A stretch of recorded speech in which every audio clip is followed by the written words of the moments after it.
Hoje da subcomissão, parlamentares federais discutiram, durante a reunião da subcomissão de desenvolvimento do Nordeste, alternativas para melhorar a infraestrutura da região. Vamos ver a reportagem, por favor. A Subcomissão Permanente do Desenvolvimento do Nordeste trouxe ao Piauí parlamentares federais que discutiram pontos positivos e negativos da região. O encontro é importante porque daqui vai ser elaborada uma pauta de reivindicações que vai ser enviada à presidente Dilma Rousseff. A questão da infraestrutura é primordial para o crescimento da região. O Nordeste é uma região rica, extremamente rica, habitada por um povo hospitaleiro e um povo trabalhador. O que nós necessitamos é apenas de oportunidade, de instrumento, porque energia nós temos, riqueza natural nós temos e gente para trabalhar e transformar nós temos. Então, para agregar valor àquilo que nós encontramos na natureza, precisamos dos investimentos, dos recursos necessários. Os representantes do Estado no encontro apresentaram uma série de reivindicações. Nesse trabalho unificado, nós estamos colocando para prioridade do Congresso Nacional a regulamentação do pré-sal, a regulamentação da emenda 29, que trata dos recursos da saúde, a regulamentação do comércio eletrônico, que deve ser objeto esta semana de uma medida provisória do governo federal. Estamos tratando, portanto, de temas que são necessários ao desenvolvimento da região. Nós também estamos preparados para agir como uma bancada em bloco em relação ao plano plurianual, à lei de diretriz, ao orçamento, ao PAC, a todas as prioridades do Brasil. Muito insignificante, precisa crescer muito mais do que o que está crescendo para diminuir essa tão falada desigualdade social. Em termos de orçamento, o que passa é muito parecido com os outros estados. Agora, em termos de incentivo para promover o desenvolvimento, não representa quase nada. Vamos colocar para os senadores quais são, primeiro, as potencialidades do Estado, Segundo, quais são os investimentos que nós estamos fazendo em infraestrutura, para gerar aí as oportunidades desse desenvolvimento. E terceiro, quais são os entraves ao desenvolvimento do Piauí. Então, e quarto, pedir uma ajuda aos senadores da República para pontos que são fundamentais na área social, na área da saúde, como, por exemplo, a aprovação da regulamentação da emenda 29, e discutir a questão da CSS também, ver um outro ponto, que é o FPE, que nós temos uma data até dezembro de 2012 para ser reformulado, regulamentado, e nós vamos fazer o pedido para que mantenha aí os 85% do FPE para ser dividido com os estados que ainda estão em desenvolvimento. Na pasta do turismo foi apresentado um projeto para beneficiar as pequenas empresas aéreas comerciais que aqui se instalarem. Tem 4 anos que a gente luta, que precisa regulamentar para poder incentivar a aviação regional. O modelo atual contempla aeronaves de grande porte, e para que essas empresas tenham competitividade, precisa, primeiro, permitir a participação do capital estrangeiro em até 49%. Isso é uma reivindicação que está há mais de 4 anos no Congresso, na Câmara, e que nunca saiu do lugar. Depois, desoneração das taxas, depois criar um marco regulatório para que as empresas de pequeno porte comecem a operar entre pequenas cidades, ela tem uma garantia de que durante pelo menos 2 anos ela terá exclusividade naquela linha. Aí nós estamos recebendo o deputado Jesus Rodrigues. Boa tarde, deputado. Tudo bem, senhor. Nós trataram hoje lá na reunião, por exemplo, de aviação. Isso. A gente escuta muito falar, deputado, daqui vai ter voos aqui para a região, nós vamos poder viajar para as regiões mais próximas, esses voos regionais, mas em prática mesmo a gente tem visto muito pouco. Infelizmente, é verdade. Nós precisamos realmente avançar, como falou o secretário Silvio, a questão do marco regulatório. Tudo isso é ainda do tempo da ditadura militar, e por isso que a gente precisa estar reformulando para que possamos ter, até de certa forma, incentivo também a empresas que possam fazer esse trabalho regional.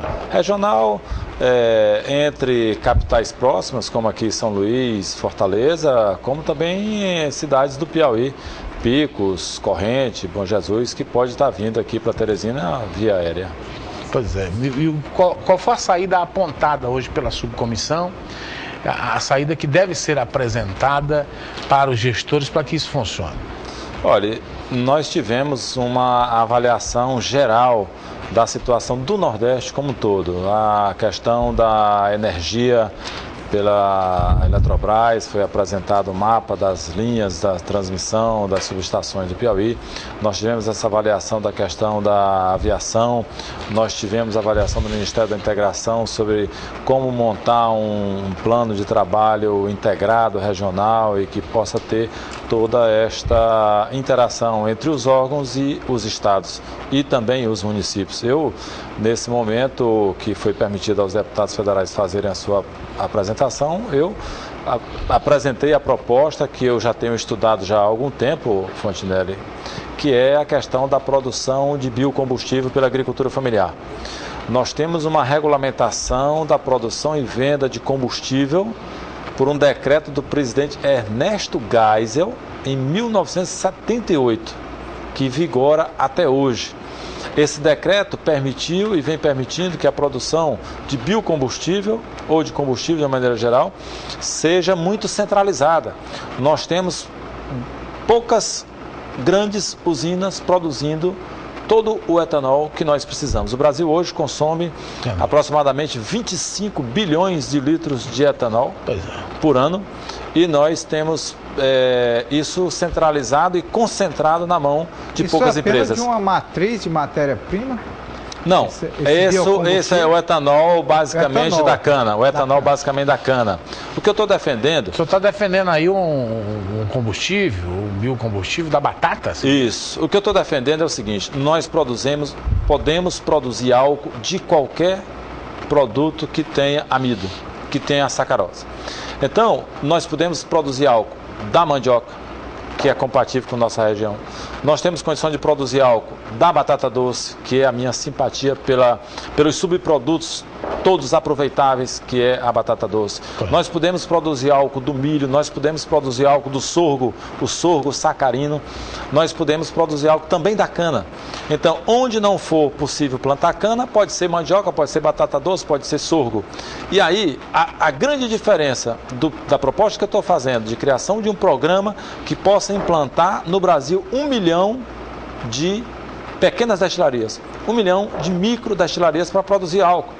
E essas microdestilarias utilizariam a produção local dos dos pequenos agricultores da agricultura familiar ou dos assentados da reforma agrária. Aí você vai evitar, por exemplo, que o álcool tenha que percorrer um caminho enorme, como sai daqui, por exemplo, da região de União, da usina, e vai atender o extremo sul do nosso estado, ou vai atender lá o extremo norte do nosso estado. A nossa proposta é no sentido de que esse 1 milhão de microdestilarias possa estar instalado no local onde ele é consumido. O pequeno produtor rural produzindo alguma coisa para vender no mercado, e o biocombustível é a saída. E eu ainda digo o seguinte, a produção de álcool, Silas, é uma coisa extremamente fácil. Qualquer pessoa hoje que tem uma fazenda e tem uma plantaçãozinha de cana pode montar um alambique para produzir cachaça. Isso é uma coisa de tecnologia dominada por nós. Desde que o Brasil foi descoberto, principalmente aqui no Nordeste, nós produzimos álcool, nós produzimos cachaça. Então, a mesma empresa, o mesmo alambique que produz cachaça, ele pode ser transformado aquele álcool no álcool combustível, no etanol. Basta que ele vá para uma destilaria um pouco mais complexa, com uma coluna mais adequada, e então ele sai de um álcool 40, 43 graus para um álcool 95 graus aproximadamente, que é exigido por lei. Então, eu considero que é fundamental para a nossa região, para o desenvolvimento local, sustentável do ponto de vista ambiental e do ponto de vista econômico. Já houve uma tentativa aqui da Mamona, e eu não sei por que aquela tentativa da Brasil Ecodiesel aqui no município da minha querida Floriana não funcionou. Eu sei dizer. Silas, eu comecei a estudar esse assunto em 2005, 2006, justamente com o advento da Mamona. E comecei a ver, ainda estudando pelos livros, eu vi que era um equívoco produzir biodiesel a partir da Mamona. Por quê? Porque, só para dar um exemplo, o óleo da Mamona, ele vale mais do que o biodiesel. Quer dizer, então não tem como você pegar uma coisa de maior valor e transformar numa de menor valor.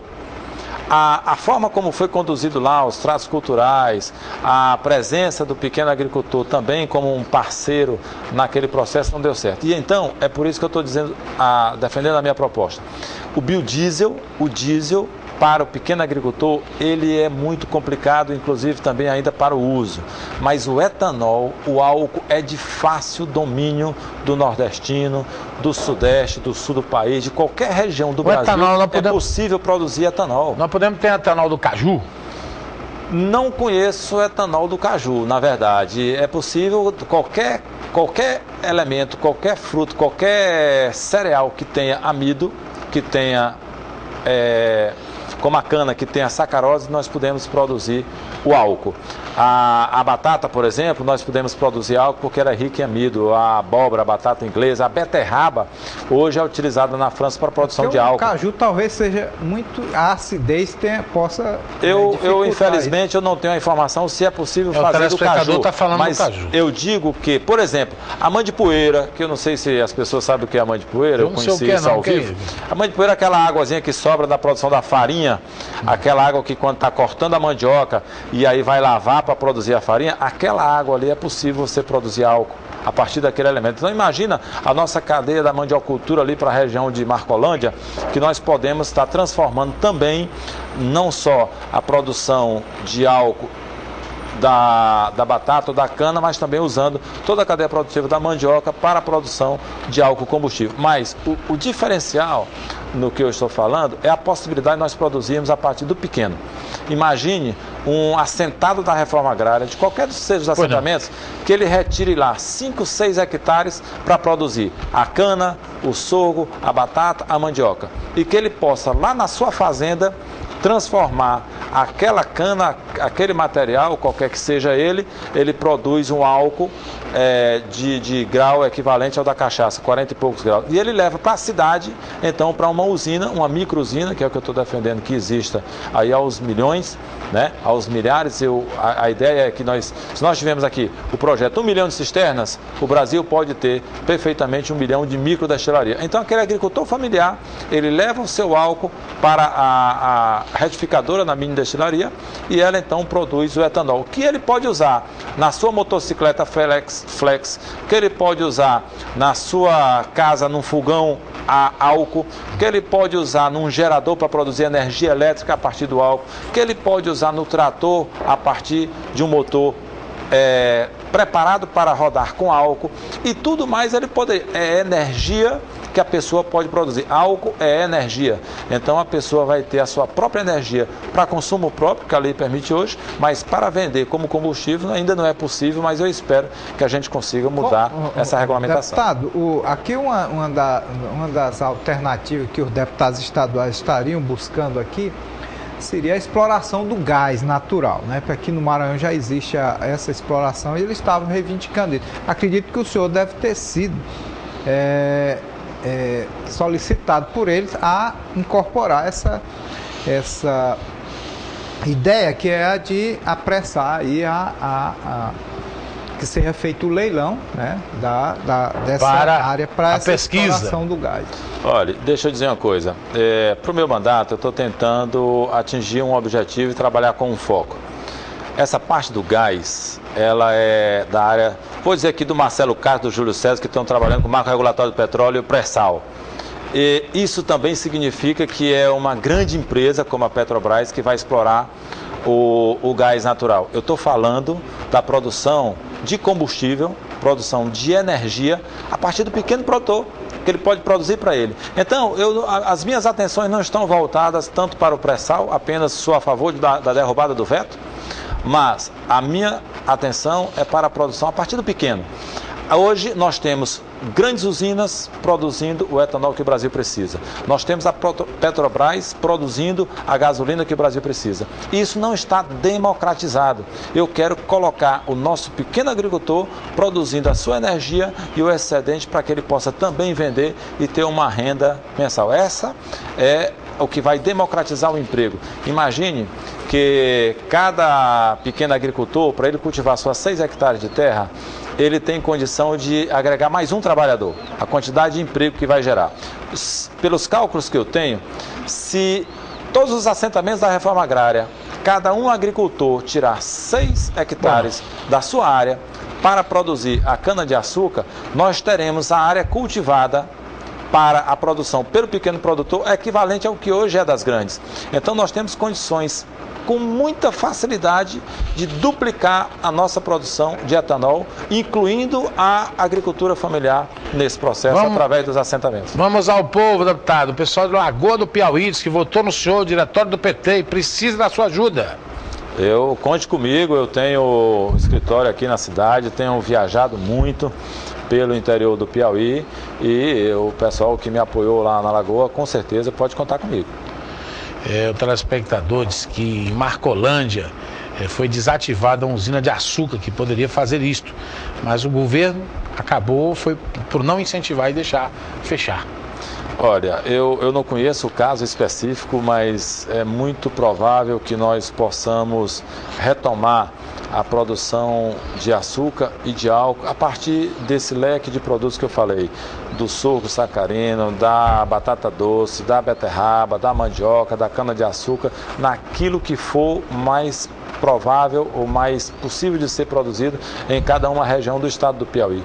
Então, dentro da minha proposta, eu quero ver instalada no Piauí as usinas, as micro-usinas de produção de álcool lá em Marcolândia, no apoio da área que já é uma área produtora de mandioca, que a gente possa estar produzindo álcool também para venda, porque nós sabemos que a farinha produzida pelo nosso pequeno agricultor, ele produz com prejuízo. Ele não soma a sua força de trabalho e vende a farinha muitas vezes, se nós agregarmos o seu trabalho, a sua mão de obra, ele vende com prejuízo. E nós podemos, é claro, estar produzindo alguma coisa que tenha um mercado imediato, que todo mundo consome, que é energia, que é etanol. Campo Maior, deputado, que planos o senhor tem? Campo Maior votou em peso no senhor. Tive um apoio importante em Campo Maior. Eu, inclusive, nesse evento, vi a presença lá do nosso prefeito, Paulo Martins. Nós estamos conversando sobre a possibilidade de, pelo menos, estabelecer agora um projeto para solucionar o problema da água de Campo Maior, que seria trazer a água da barragem dos corredores para abastecer a cidade de Campo Maior e assim melhorar a qualidade dessa água. É um assunto que nós estamos tratando com o prefeito Paulo Martins, a partir das emendas que o deputado Jesus Rodrigues possa estar canalizando para aquela cidade. Tá bom, secretário. Muito obrigado, então, pela sua presença aqui, tá? Vamos ver se a gente melhora o telespectador que saiu de Porto Velho para Brasília, de Brasília para São Luís e levou praticamente 2 dias para chegar em Teresina de avião. Absurdo. Nós só voamos aqui para Fortaleza e para Brasília com frequência. Os outros voos que não saem, me parece que tem um para Campinas, eu até já fui nesse, para Viracopos, né? Para Viracopos eu já fui num desse final da tarde, mas não é uma regra, é uma exceção, né? Tá certo, deputado? Muito obrigado.